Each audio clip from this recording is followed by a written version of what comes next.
भारतीय राजनैतिक इतिहास रे अरविंद केजरीवाल जड़े कलंकित व्यक्तित्व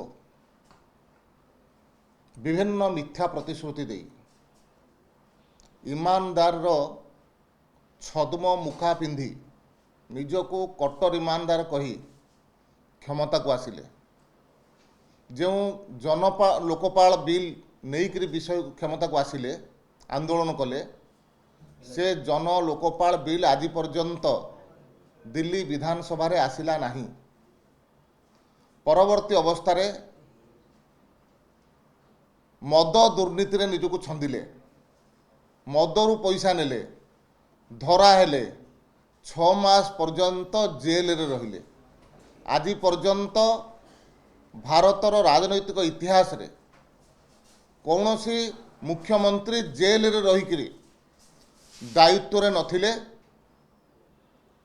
जहाँ गोटे नुआ कलंकित परंपरा श्री अरविंद केजरीवाल सृष्टि करथिले।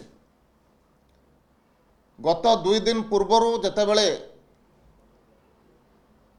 सुप्रीम कोर्ट रो से जामीन पाइले सुप्रीम कोर्ट जो शर्त लगेची गोटे साधारण अपराधी की जो प्रकार शर्त लगेवा कथा से प्रकार शर्त लगेची मुख्यमंत्री भाव में रहिले मध्य मुख्यमंत्री कार्यालय को जाई परिबेनी राज्यर सचिवालय को जाई परिबे नाही दिल्ली रो उपराज्यपालंकर बिना अनुमति रे कौनसी जरूरी फाइल रे दस्तखत करि परिबे नाही एवं दिल्ली मद दुर्नीति नहींकरी सार्वजनिक स्थान रे कौनसी प्रकार चर्चा करि परिबे नाही एवं निर्दिष्ट समय अवधि व्यवधान रे थाना रे मध्य हाजिरा हेबे। तेणु ए प्रकार शर्त लागिला परे एवं मिथ्या तथ्य विभिन्न समय रे देला परे आज से दिल्ली लोकंक पाखरे गोटे प्रकार निंदित होइचंती एवं मुख्यमंत्री केवल दायित्व रहिले पर मध्य कौनसी काम करि परिबे नहीं प्रकार शर्त तांक पाखरे लागिची। हुए तो से कारणरू से इस्तीफा दबार कथा कहउचंती किंतु या पूर्व आमे देखिचु अनेक थर अनेक कथा कहिकरी मध्य से पछ घुंचा देइचंती।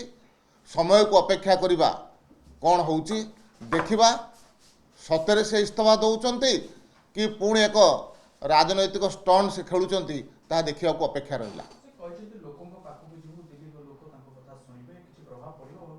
देखंतु दिल्ली रो लोक अत्यंत सचेतन दिल्ली लोक यांकर मिथ्या प्रतिश्रुति को देखी सारी।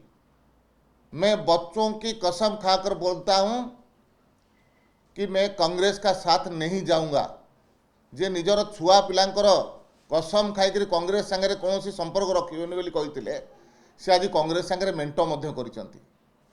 जन लोकपाल बिल कथा कहिथिले जन लोकपाल बिल आज पर्यंत दिल्ली विधानसभा रे आसिला नहीं एवं या पूर्वर मध्य जेतेबेले मुख्यमंत्री नथिले किछि राजनैतिक व्यक्ति विरुद्ध रे दुर्नीतिर अभियोग आनिले एवं परवर्ती अवस्था रे क्षमा प्रार्थना मध्य करथिले।